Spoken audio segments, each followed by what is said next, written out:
mütləq varlıq adlandırdığımız o zatı nə deyə bilərik ona? Allah adı veririk.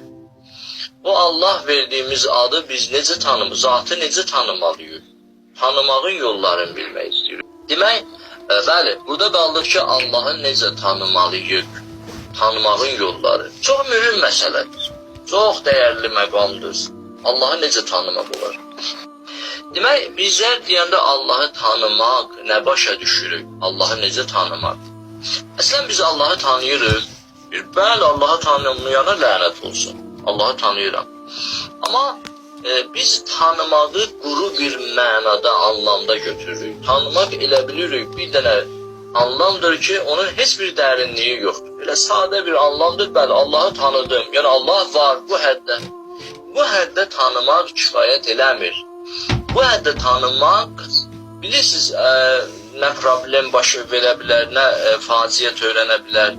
İnsan həyat hadisələrində, həyatı prosesində, həyatdakı imtahanlarında bu tanımaq ilə addımlaya bilməz. Ki, bəli, bir dənə Allah var, mən onu qəbul edirəm, hər nədirsə mən qəbul edirəm, xoşlayıram, Allahla yaşamağı xoşlayıram və qəbul edirəm.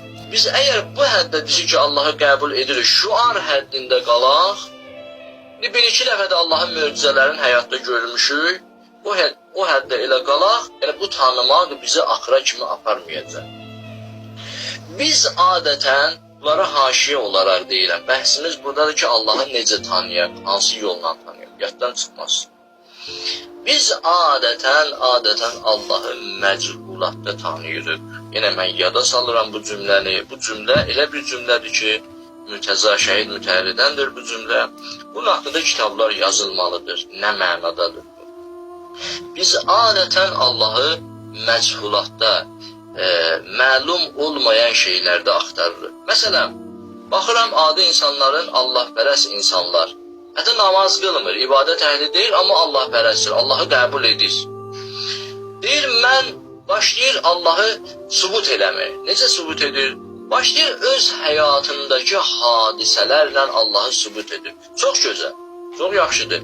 İnsan həyatda başına gələn hadisələrlə Allahı sübut edər. Necə ki, Həzrət Əlidə buyurur, Ərəftullaha bifəsqil əzaim və həllül uqud.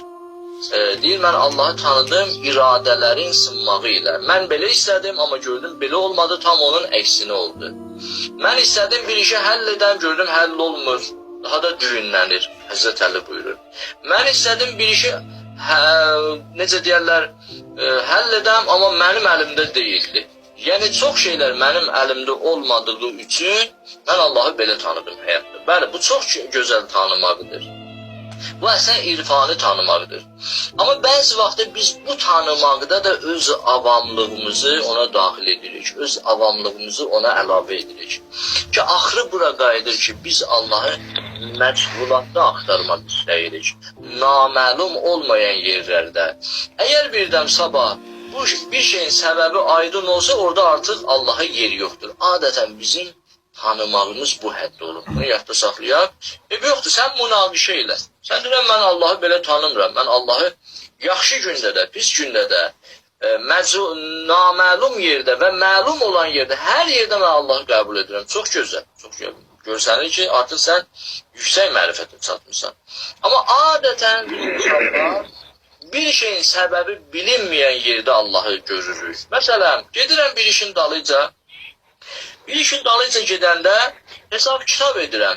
Deyirəm, bax, bu belə olmalıdır, bu belə olmalıdır. Hər şey bir-birinə bağlı olaraq zəncirvari bu iş həyata keçməlidir. Amma gəlirəm, elə bir müəmma ilə rastlaşıram bəzi vaxt bir işdə, görürəm zəncirvari bir yerə bağlı deyil. O yer məlum deyil. Elə bil bu zəncir qırıldı. Zəncir qırıldı, bəs bu hara bağlandı? Nə oldu bu? Nədən asılıdır bu? Fikirləşirəm, tapa bilmirəm. Hər hansı həyatı misalda biz bunu tətbiq edə bilərik. Təbii ki, bunu izləyicilər başa düşür mən nə deyirəm. Yenə aydın olması sual versinlər. Hər hansı hadisədə biz elə ki, zəncirvari səbəb nəticələr qırılır bizim zehnimizdə, yəni başa düşmürük, orada qayıdıb deyirik, bax, Allah elədi bu işi. Bu bir tərəfdən yaxşıdır, Bir tərəfdən yaxşıdır, bir tərəfdən böyük bir xətadır. Biz əgər bu cür Allah tanımaqda davam eləsək, sonda bizə zərbə dəyə bilər. Məsələn, necə zərbə dəyə bilər? Məsələn, bir yerdə ki, zəncirvari səbəblər qırılır, mən bilmirəm bu səbəblər sonda hara bağlanır. Qayıdır, deyirəm, bəs orada Allahdır. Amma sonradan o sonuncu səbəbi mən tapıram. Görürəm ki, aha, bu iş bu cür oldu, bu belə olmalıydı, olmadı, başqa bir səbəb var idi ki, bu belə oldu. O ayrı səbəbi tapandan sonra, hani sənin qəbul etdiyin Allah və deyirdin ki, Allah edib onu. Sən onda belə çıxır ki, Allahı məzhulatda qəbul etdin. Yəni, bilmədiyin yerdə Allahı axtardın. Bu tamamilə dinə zidd olan Allah tanımaqdır. Bu tamamilə Allahın övliyaların nəzərində zidd olan tanımaqdır Allahı.